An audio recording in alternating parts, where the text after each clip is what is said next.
Madam President, esteemed members, we have clearly stated in this assembly that implementing chat control measures in our interactions with Germany is unacceptable. The parliamentary groups said here in October, and the federal government also said at the time that Germany would not agree to any chat control in Brussels. And yet, this same attack on privacy is being attempted only under the new label of voluntary participation.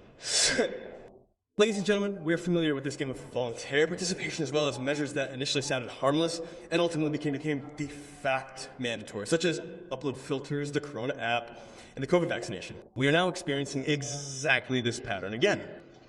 In the EU committee, I therefore asked the obvious question, what should this voluntary participation actually look like? Can I still use the messaging app if I don't give my prior consent to the data monitoring? The answer from the Federal Chancellery was, we don't know, but it will all work out in the end. The federal government is therefore sticking to its principle.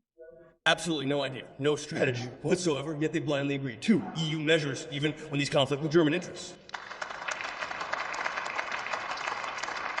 It's not just us who are warning. Lawyers and judges are unanimous in their statement that chat monitoring creates security gaps and endangers precisely those people whose communications need to be particularly protected. And security gaps never protect the good guys. In the end, they only protect the criminals. And that brings us to the crucial question, who would agree to voluntary chat monitoring? The person who distributes child pornography, or just the innocent citizen who has nothing to hide and is still being monitored?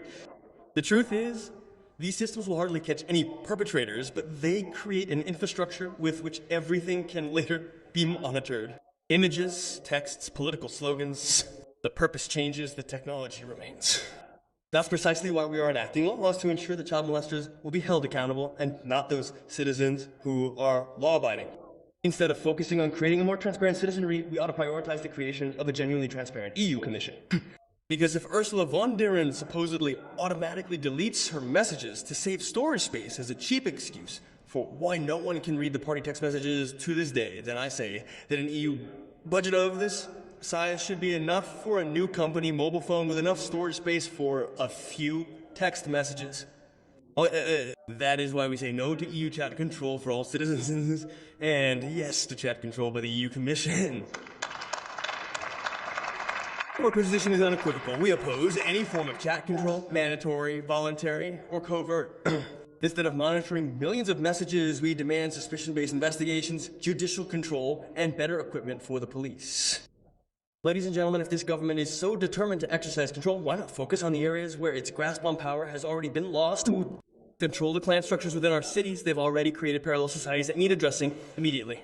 Control the external borders through which people travel every day, whose identities no one knows, and control the billions in so-called Ukraine aid that ultimately disappeared into deep pockets and golden toilets in Kyiv.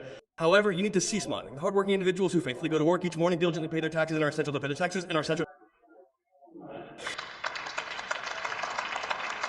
What people need now is a government they can trust, one that doesn't subject them to the constant shadow of digital surveillance. And we don't need a surveillance state, but a constitutional state that knows where its limits are. Thank you very much.